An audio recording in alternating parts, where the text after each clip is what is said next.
VS code पे काफी problems भी आ रही हैं, तो मैंने जो है ना वो शेयर भी किया था स्लैक पर। हाँ, अगर तुम जिस मीडियम में अगर जो चीज सिखाई जा रही है उसी मीडियम को कैरी करो। लाइक अगर कोलैब पे तुम्हें बता रहे हैं तो कोलैब पे अगर उसको कैरी करो, क्योंकि अभी तुम लोग बहुत इनिशियल लेवल पे हो। क्योंकि जब हम एक कोड को एक जगह से दूसरे दूसरे मीडियम में लेके जाते हैं तो ज्यादा प्रॉब्लम्स आती हैं। तो सीखने के प्रोसेस में अगर इंसान ऐसी प्रैक्टिस करेगा तो वो इसी में उलझा रहेगा। बाकी तुम लोगों ने काम तो सारा। यस मैम, बोलो। कोलैब पे कोई प्रॉब्लम नहीं आ रही, मतलब कि वहां पे मतलब कि जैसे ही किया ना तो वो क्विकली हो गया। लेकिन मैं चाह रही थी कि VS कोड मेरे लिए, मतलब कि वो होता है ना नेट का प्रॉब्लम होता है, तो मैं चाह रही थी VS पे कर लूं ताकि मेरे लिए इजी हो जाए, लेकिन वहां पे प्रॉब्लम कर रहा था। अच्छा, मैंने स्लैक चेक ही नहीं किया। स्लैक पे मैंने कोई चीज नहीं देखी। तो अगर तुम कह रही हो वहां पे कोड पड़ा है तो फिर मैं वहां से देखूंगी। और फिर बताऊंगी तुमने कौन सा क्या रन करने की ट्राई किया था और क्या एरर आया था। जी मैम, जो क्लास हमारी सर आदिल ने ली थी ना लिनियर रिग्रेशन की, तो हम्म। वहां पे जो है ना वो कोड उन्होंने शेयर किया था, लेकिन मैंने अपने ही मतलब के वो प्रैक्टिस के लिए ट्राई किया था। तो मैंने ना न्यूली मतलब के पाइथन को इंस्टॉल किया था, मतलब उसी दिन इंस्टॉल किया था, और 4 लाइब्रेरीज भी इंस्टॉल की थी जिसमें numpy, pandas, matplotlib और skitlearn, वो 4 लाइब्रेरीज। फिर उनको मैंने हम्म। इम्पोर्ट भी किया। फिर जो है ना पहले नमपाई और पांडास नहीं चल रहे थे ना VS कोड में, जो मैं आपसे पहले कह रही थी, लेकिन वो हम्म। चल गए। मतलब जो कोड आपने प्रैक्टिस के लिए दिया था वो चल गए, वो प्रॉब्लम सोल्व हो गई।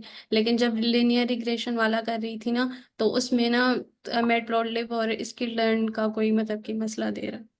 हाँ, इट इज जनरल प्रैक्टिस। तुम लोग जब काम में आओगे तो ऐसे ही तुम्हें पता चलेगा कि बहुत बड़ी बड़ी लाइक जो वेबसाइट्स हैं उन पे भी जो कोड पड़े होते हैं उनमें बहुत बेसिक सी मिस्टेक्स होती हैं। तो जब हम प्रैक्टिस करते जाते हैं तो वो चीज़ सॉल्व होती जाती है। तो मैंने जो कोड किया था वो तो एक सिंपल जैसे खुद से कर करके देखा, और उसके बाद जो जो चीज़ें अच्छे से समझाने लायक थी और रन होने लायक थी वो सारी चीज़ें मैंने शेयर कर दी थी।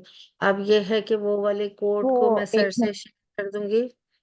एक मिनट बेटे, आपने जो मतलब पाइथन को इंस्टॉल किया है और जो वीएस को इंस्टॉल किया है, आपने देखा कि आपके सिस्टम में सेम पाथ पर है? एक तो मतलब यूजर वेरिएबल्स होते हैं और एक सिस्टम वेरिएबल्स होते हैं। तो आप ये देखो कि जहां आपका वीएस पड़ा है वहीं आपका पाइथन भी है। मतलब अगर सी ड्राइव में है और किस पाथ पर है। तो अगर दोनों सेम पाथ पर हैं तो प्रॉब्लम नहीं आता। नहीं तो आप वर्चुअल एनवायरनमेंट बनाओ और उसके टर्मिनल में आप इंस्टॉल कर लो चीज़ें। जब आप कोई भी प्रोजेक्ट कर रहे होते हो ना, तो आप वीएस मतलब अगर वीएस पे काम कर रहे हो तो आप उसका टर्मिनल खोलो और टर्मिनल में जाकर पिप को पहले पिप को इंस्टॉल कर लो। और फिर उसके बाद जो आपकी डिपेंडेंसीज नहीं आ रही ना, आप उनको वहां पर टर्मिनल में इंस्टॉल कर लो, अगर वो आपके सेम बात पर नहीं है। ठीक है। आई थिंक लेकिन अर्शी उसमें कोड में भी एरर हो सकता है ना। मे बी वो कोड जो वो चला रही है एरर उसमें भी हो सकता है। तो देखते हैं। मैं सर से बोलूंगी कि तुम्हारी नोटबुक जरूर चेक करें और फिर बताएं कि प्रॉब्लम कहाँ पे आ रही है। अच्छा, अब मेरी स्क्रीन शेयर हो रही है अर्शी, तुम्हें दिख रही है? हाँ, तुम्हारी यस स्क्रीन मैम। शेयर हो रही है। अच्छा, हमने जो कल चीजें की थी उसको कोई डिस्क्राइब करना चाहेगा थोड़ा बहुत?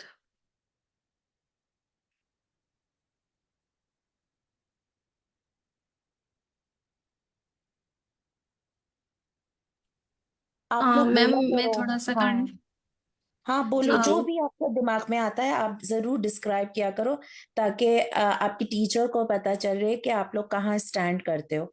चाहे एक लाइन बोलनी आए मगर बोला करो। मैम हमने कल पढ़ा था लिनियर रिग्रेशन के बारे में, और जो है लिनियर रिग्रेशन और रिग्रेशन का डिफरेंस पड़ा था। एक्चुअली में लिनियर रिग्रेशन हम कर रहे होते हैं जब हमें हमारे पास 2 वेरिएबल्स होते हैं, एक होते हैं डिपेंडेंट वेरिएबल्स और एक होते हैं इंडिपेंडेंट वेरिएबल। अब हम जब जो कोई प्रिडिक्शन वगैरह कर रहे होते हैं या डेटा एनालिसिस कर रहे होते हैं, तो हमें डिसाइड करना पड़ता है according to our data model को, कि हमारा कौन सा मॉडल सूटेबल होगा इसके लिए। तो उसके हमने कुछ टाइप्स पढ़े थे। एक तो हमारे पास पास था जो है सुपरवाइज्ड क्लासिफिकेशन, जिसमें जो है वो लेबल्स को फॉलो कर रहा था।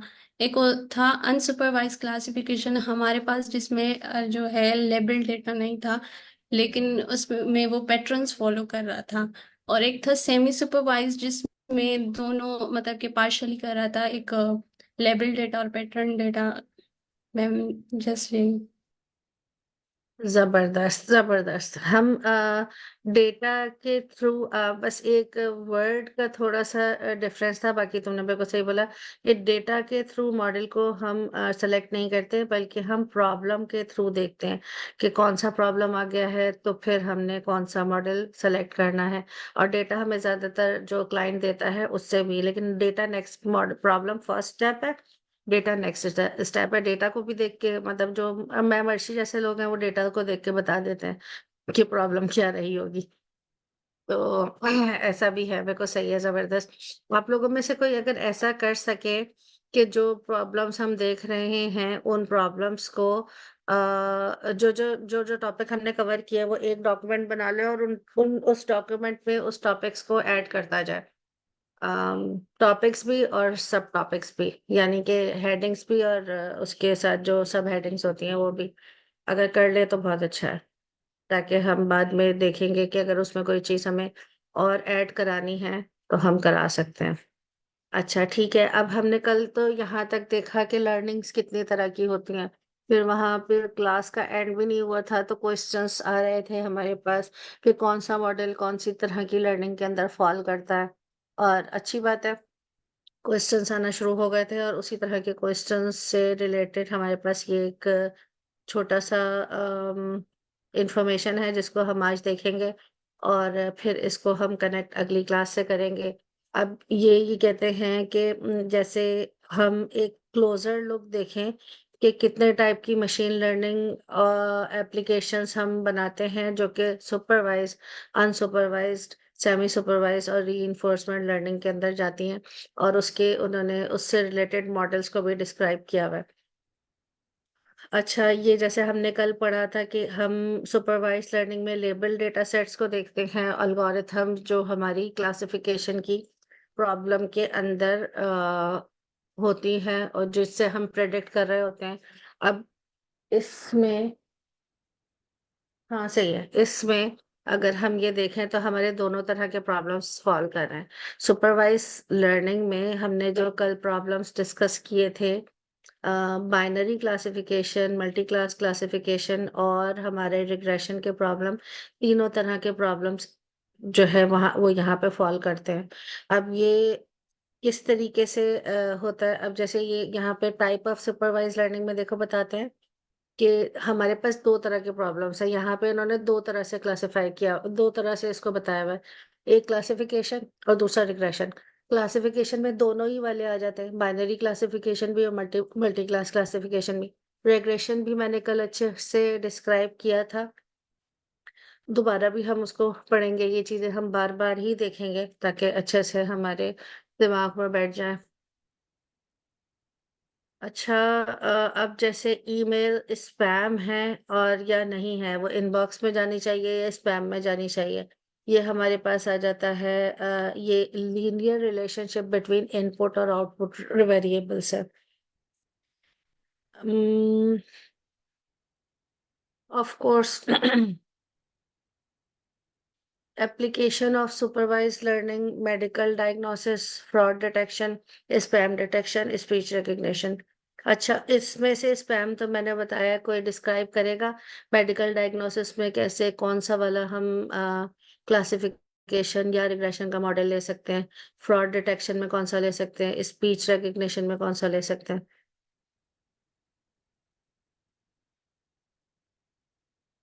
कोई सा भी जो दिमाग में आता हो।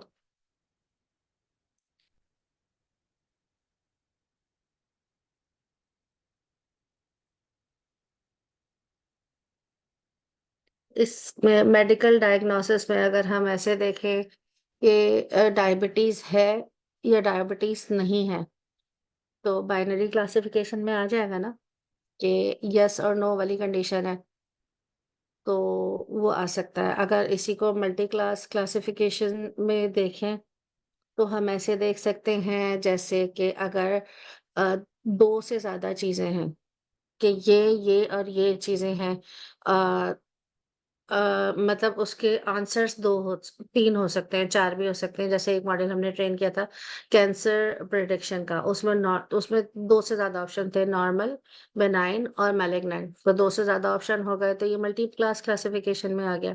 अगर बहुत सारे फीचर्स को किसी पेशेंट के देखा जाए कि उसमें ये और ये चीजें हों तो वो इधर जाएगा, और ये सारी चीजें हों तो उधर जाएगा, तो फिर वो रिग्रेशन की तरफ चला जाएगा।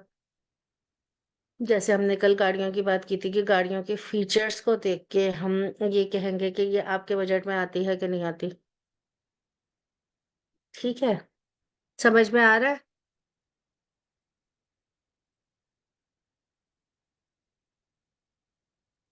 Yes ma'am. अनसुपरवाइज लर्न चलो ठीक है। अनसुपरवाइज लर्निंग में four main type of machine learning techniques का ये जिक्र कर रहे हैं। Unlabelled data, unclassified data set जो कि प्रेडिक्शन करता है बगैर किसी ह्यूमन इंटरवेंशन के, जो कि हमने कल बात की थी इसके बारे में। अब ये categorize group unsorted data based on similarities and differences, के डेटा सेट आपका अनसॉर्टेड है, उसकी सिमिलैरिटीज और डिफरेंसेस को देखते हुए मॉडल को ट्रेन करता है। यहाँ पे इन्होंने कोई एक्सप्लेनेशन लाइक इस तरह की नहीं दी हुई। अब ये टाइप्स बता रहे हैं, एप्लीकेशंस बता रहे हैं। टाइप्स में क्या है, ये टू मेन टेक्निक्स के ऊपर बेस करता है, क्लस्टरिंग और एसोसिएशन। क्लस्टरिंग अगर हम आइडेंटिफाई करना चाहें कि अगर हम जो हमने एक लीनियर लाइन एक खींची थी और उसके साथ हम एक तरफ देखते हैं कि डेटा ज्यादा तादाद में है और एक जगह क्लस्टर की सूरत में पड़ा है, तो वहां वहां की तरफ प्रोबेबिलिटी ज्यादा जाती है।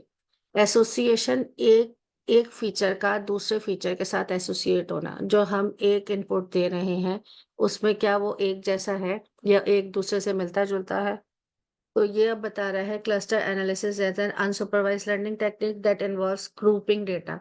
वो एक जगह क्लस्टर बनाता है, ग्रुप करता है डेटा को, point based on their similarities, differences और फीचर्स विदाउट प्रियोर नॉलेज और लेबल। इसके पास अभी कोई नॉलेज नहीं है, फीचर्स को देख रहा है, डिफरेंसेस को देख रहा है, सिमिलैरिटीज को देख रहा है।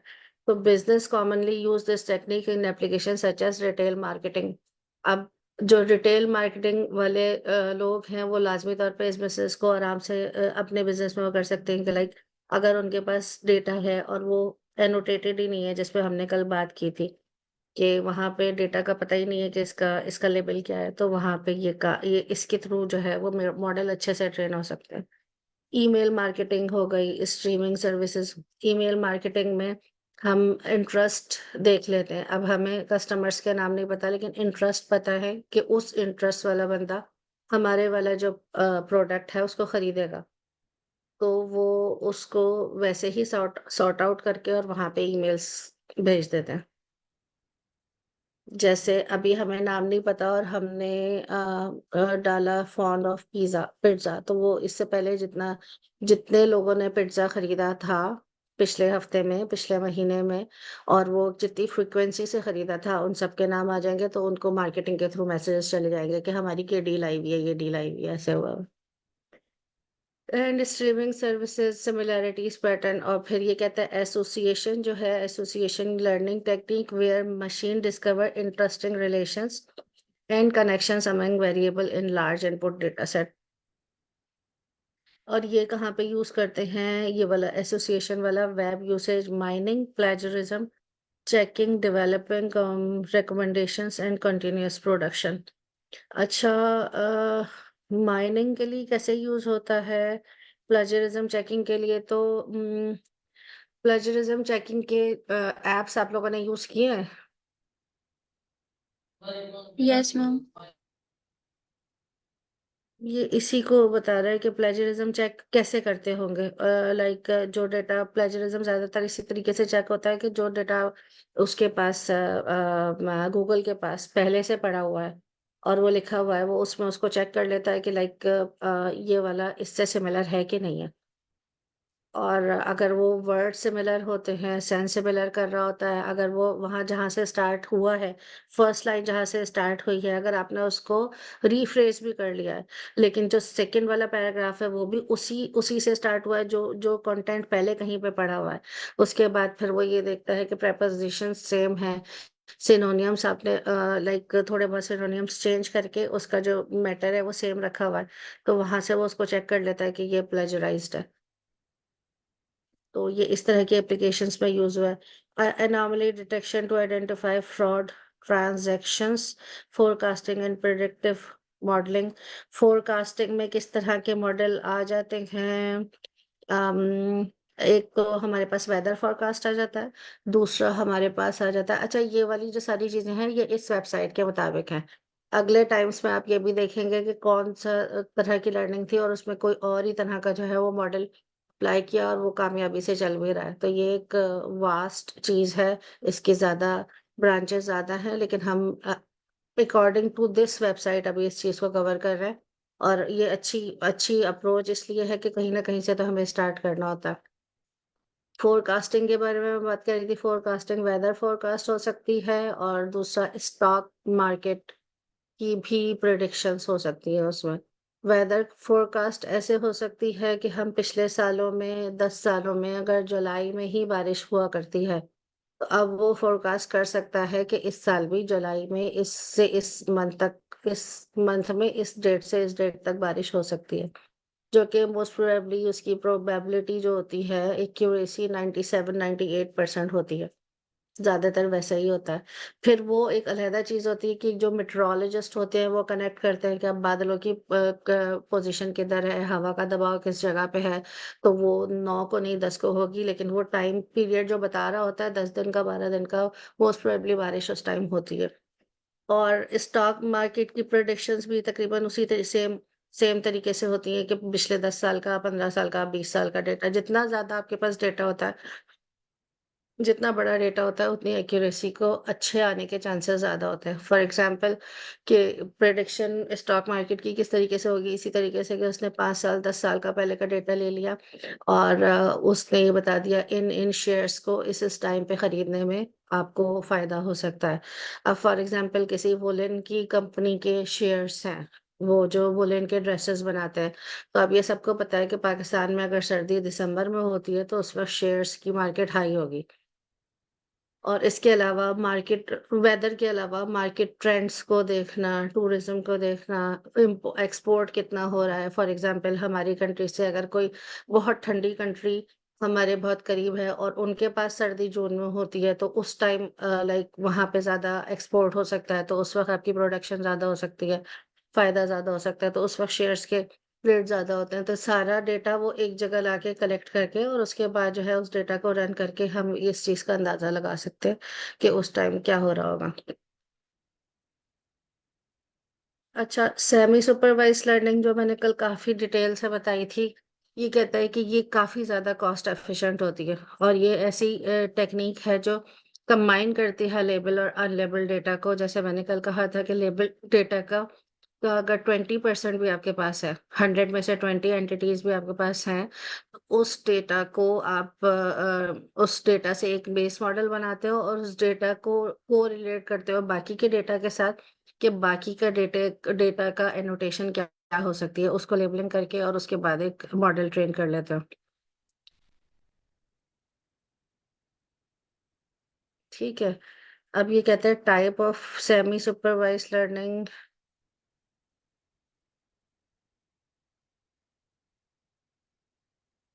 ये सेल्फ सुपरवाइज लर्निंग भी कहलाती है और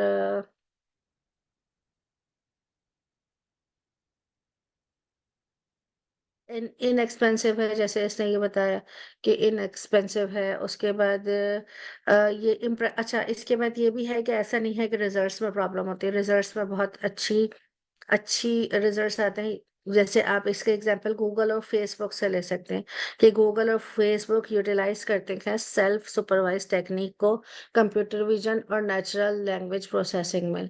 हम थोड़ा सा जब आगे जाएंगे तो हम जब ये देखेंगे, थोड़ा सा ही क्या, बस 1 महीने की बात है कि हम हमारे पास 2 मेन फील्ड्स हैं जिसके ऊपर बहुत ज्यादा काम होता है। एक है, अगर आप डेटा के थ्रू उसको आइडेंटिफाई करना चाहें, एक है टेक्सचुअल डेटा और एक है इमेज डेटा। इमेज डेटा के अंदर जितना भी काम होता है वो कंप्यूटर विजन के ही अंदर आता है।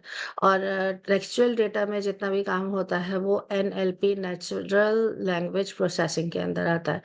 इसको पढ़ने के लिए हम कुछ अरसे बाद जो नेचुरल लैंग्वेज प्रोसेसिंग है इसके लिए हम देखेंगे, एक बहुत बड़ी वेबसाइट है हगिंग फेस के नाम से, जिस वेबसाइट के थ्रू बार्ड ट्रेन हुआ था। और बार्ड बेस है जीपीटी का, चैट जीपीटी का बेस जो है। ज्यादातर लोग इसके ऊपर कंफ्यूज भी होते हैं, इसके ऊपर काफी डिस्कशंस भी चली है उस वक्त कि ये है कि नहीं है, लेकिन as far as I think के बार्ड ही उसका बेस है।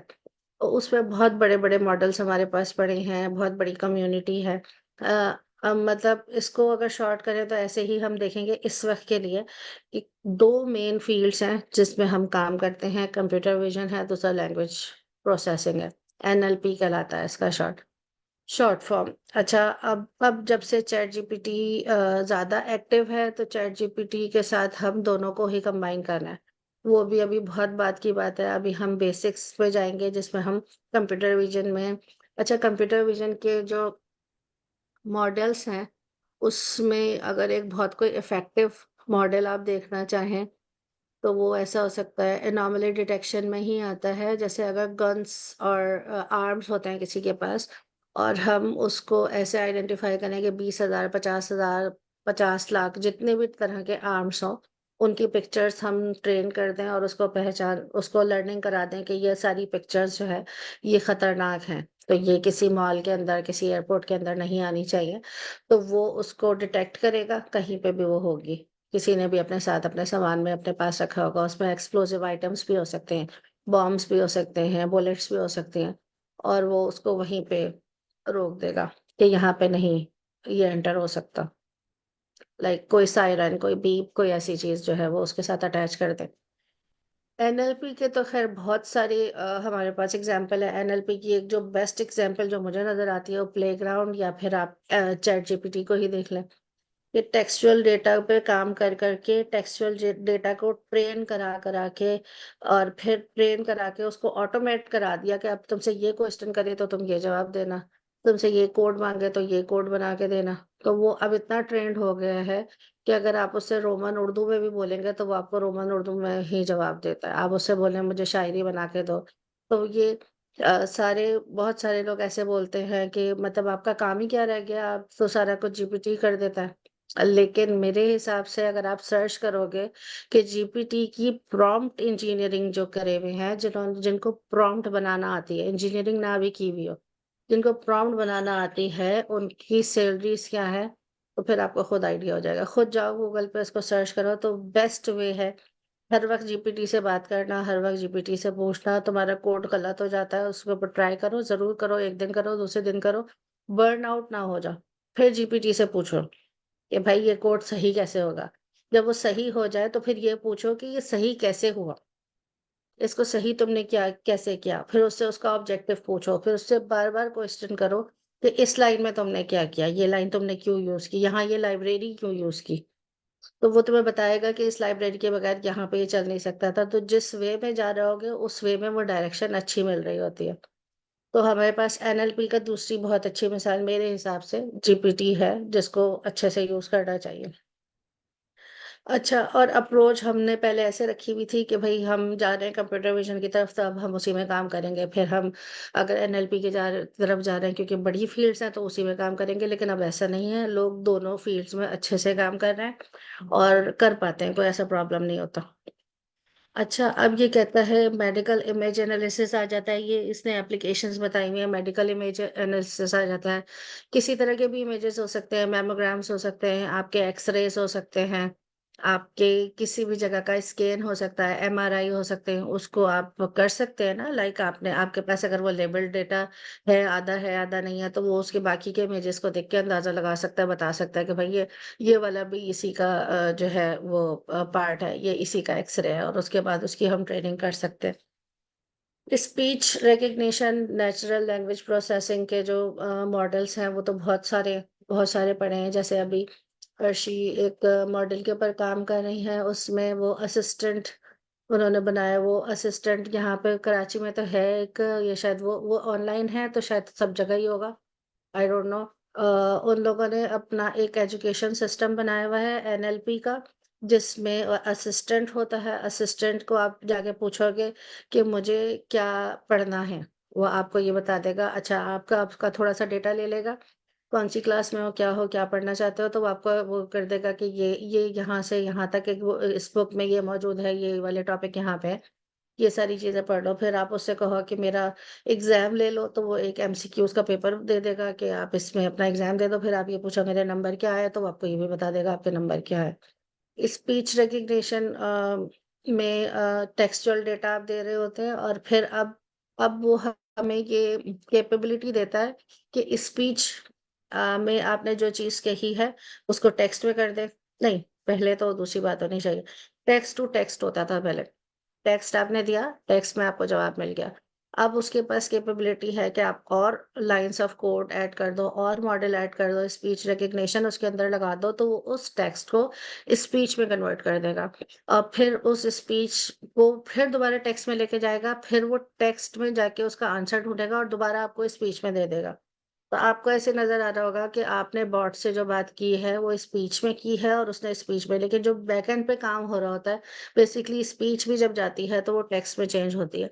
तो ये वाला जो मॉडल है, ये भी एनएलपी के अंदर ही आता है, क्योंकि सारा डेटा एक्चुअली टेक्स्ट में ही जा रहा होता है।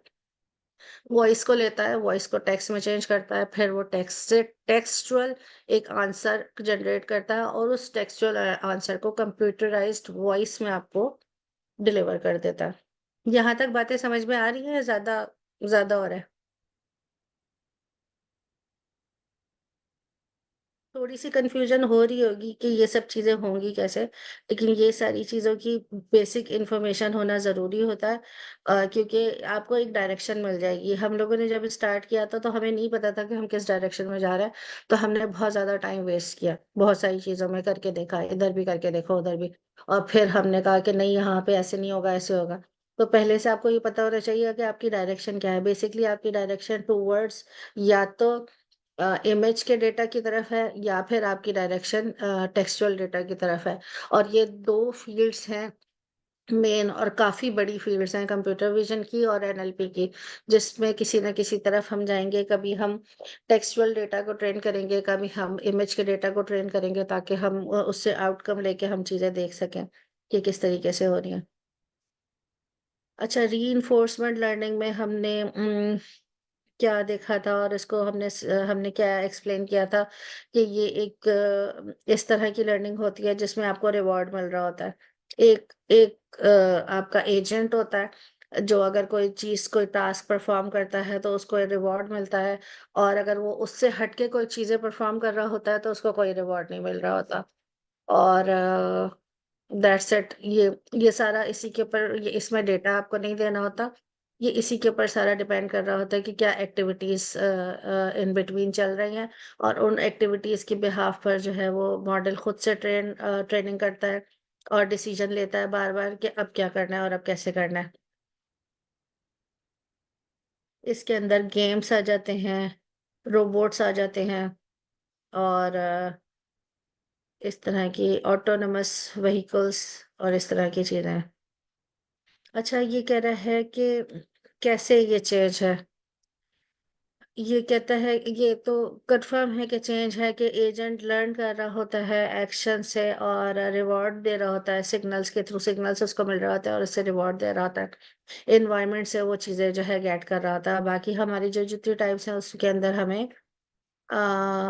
अंदर हमें क्या करना होता है, उसमें हमें डेटा लाजमी देना होता है। अच्छा, ये मेरी डिस्कस महा से और उनसे हुई थी, तो लाइक मुझे पता चला था कि आप लोग काफ़ी सारी चीज़ें पहले से कवर कर चुके हैं। कोड भी, पाइथन की बेसिक्स भी, और ऑब्जेक्ट ओरिएंटेड प्रोग्रामिंग भी आप लोग काफ़ी सारा देख चुके हैं। अच्छा, अब हमने क्या देखना है? अब हम मशीन लर्निंग के कुछ मॉडल्स को ट्रेन करेंगे, उसकी कुछ हम थ्योरीज को पढ़ेंगे, और उसके बाद, क्योंकि ये बेस है डीप लर्निंग का, उसके बाद हम डीप लर्निंग के ऊपर जाएंगे।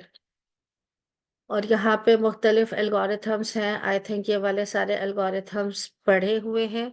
अगर नहीं पढ़े हुए तो तुम लोग मुझे बता दो, ताकि हम इनको बहुत डिटेल में तो नहीं पढ़ सकते, एक ही दिन बैठ के और सारी वाले जो एल्गोरिथम्स हैं इनको मतलब 1 घंटे में हम डिस्कस कर लें आपस में।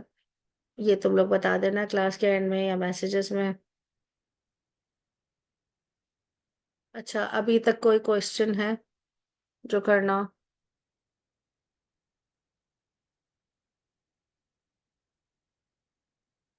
या अभी तक कोई चीज समझ में नहीं आई हो, या कोई उसको दोबारा डिस्क्राइब करना चाहे?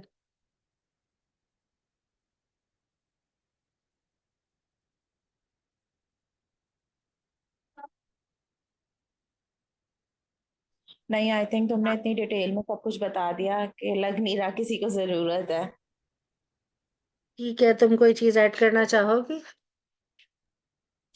नहीं, बस मैं यही कहूंगी कि लाइक ये जितनी भी प्रॉब्लम्स हैं, मतलब like supervised, semi supervised, rain enforcement, ये जितने भी प्रॉब्लम्स हैं ये मतलब हमारी दुनिया में मौजूद होते हैं।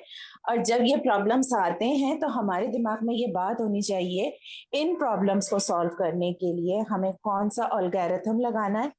तो इसलिए इन 4 चीजों को हमेशा दिमाग में रखें कि ये प्रॉब्लम्स आएंगे और इन प्रॉब्लम को सॉल्व करने के लिए क्या क्या चीजें हमें रिक्वायर्ड होंगी।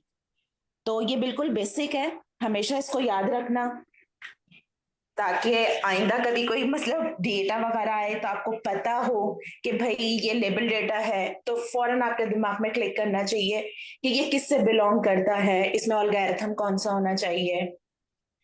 लेबल डेटा नहीं है, सारा डेटा ऐसा है कि जिसमें आपको खुद से सब चीजें फाइंड करनी है, तो उसमें आपने किस तरीके से फॉलो करना है। तो बिल्कुल बेसिक है, थोड़ा सा खुद भी सर्च करें गूगल पे जाकर और देखें कौन कौन से एल्गोरिथम है, रियल वर्ल्ड में कौन से प्रॉब्लम्स आते हैं। जैसे इसमें तो स्पेसिफाई करें, थोड़े से ही स्पेसिफाई हैं, आप लोग खुद भी एक्सप्लोर करो कि कौन कौन से प्रॉब्लम्स इसमें होने चाहिए, कि हम इसमें कौन सा प्रॉब्लम लगाएं तो कौन सा वाला हमारा सुपरवाइज में जाएगा, इसमें जाएगा। तो जब खुद से आप लोग एक्सप्लोर करोगे ना तो ज्यादा आप लोगों को पता चलेगा। और सवाल तो होते हैं सबके दिमाग में, लेकिन आई नो दैट हेजिटेशन होती है, तो वो हेजिटेशन खत्म करो और सवाल किया करो। ठीक है। कोई ऐसी चीज तो नहीं है जो तुम डिस्कस करना चाह रही हो गई हैं सारी चीजें डिस्कस, आई थिंक। हाँ, तुमने अच्छे से एक्सप्लेन कर दिया सारा कि किस तरीके से ये सारे चीजें हैं, और इनमें कौन कौन से एल्गोरिथम आएंगे। एल्गोरिथम खैर एक दिन में तो पॉसिबल नहीं होता, क्योंकि वो बहुत डिटेल्स में है। बस हम जब इन लोगों को चीजें करवाएंगे तो हम एक चार्ट दिखा देंगे, भाई ये एल्गोरिथम्स हैं और ये इस प्रॉब्लम्स में हमें चाहिए होंगे। तो ये कि जब किसी भी एल्गोरिथम को हम यूज कर रहे होंगे ऑन द स्पॉट, फिर हम थोड़ी सी उसकी डिटेल देख लेंगे, ताकि बच्चों को समझ आ जाए कि ये एल्गोरिथम की फंक्शनैलिटी क्या है, जिसकी वजह से ये इस वाले प्रॉब्लम को सॉल्व करने के लिए यूज किया जा रहा है। वो ऑन द स्पॉट देखते चले जाएंगे, जस्ट हम बता देंगे ये एल्गोरिथम्स होते हैं और ये हम्म क्या फंक्शन परफॉर्म करते हैं। ठीक है। अच्छा, आप लोगों में से कोई CNN को या ANN को या AI को थोड़ा सा डिस्क्राइब करना चाहेगा कि आप लोगों को AI से क्या चीज समझ में आती है? क्या चीज आप अपने पास एज्यूम करते हो कि ये है क्या?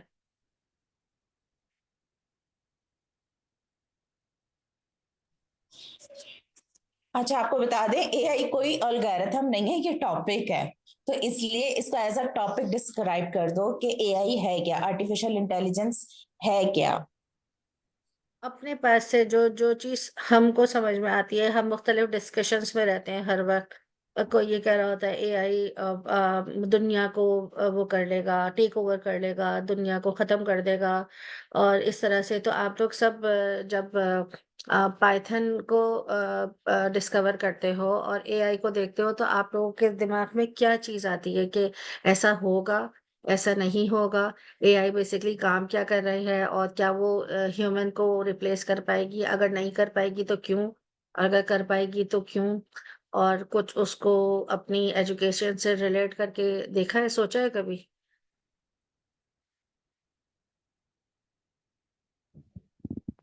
मैम, मेरा जो अपना मतलब क्या ओपिनियन है इस बारे में, वो ये है कि हम जो है ना, एआई मतलब कि हमारे लिए आसानियां तो पैदा कर रही है, हम्म।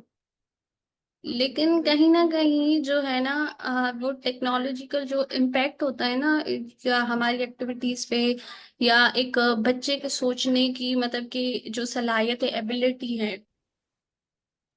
फॉर सपोज हम्म। हम जब खुद बुक से पढ़ रहे होते थे ना, वी वर स्ट्रगलिंग एंड वो कहीं ना कहीं नॉलेज लिमिटेड थी, अब हमें ज्यादा मिल रही है, लेकिन हमारी एफर्ट्स जो है ना, वो कम होती जा रही है कहीं ना कहीं पे, हमारे एजुकेशन लेवल पे, या फिर फील्ड्स में भी कहीं ना कहीं एआई जो है ना कर रहा है डोमिनेट। कि मतलब हम्म। कि दोनों चीजें आ रही है, एक होते हैं ना पॉजिटिव फैक्टर्स भी होते हैं, नेगेटिव फैक्टर्स दोनों, मेरे हिसाब से तो यही। हाँ, ये बड़ी स्मार्ट बात है, क्योंकि इसका मेरे ख्याल में जो इसकी सोल है ना, इस बात की जो कहते हैं कि एआई टेक ओवर कर लेगा, उसकी सोल यही है। लेकिन हमें अक्सर लोग ये समझते हैं कि वो कोई गन्स होंगी, या वो हमसे कहेगा कि अब तुम पुशअप्स लगाओ या पुल अप करो, तो वो हम वो कर रहे होंगे। ऐसा नहीं है। हाँ, बेसिकली जो कॉग्निटिव थिंकिंग है उसके ऊपर बहुत ज्यादा असरअंदाज होगा। और वैसे तो ऑलरेडी 20 ईयर्स में जो हमारी फिजिकल एक्टिविटीज के ऊपर असर, अगर इस सूरत में कहें तो हाँ, मे बी एआई जो है टेक ओवर कर ही रहा है काफी सारी चीजों को। और किसी के पास कोई पॉइंट है? काशिफ, आप कुछ बोल रहे थे?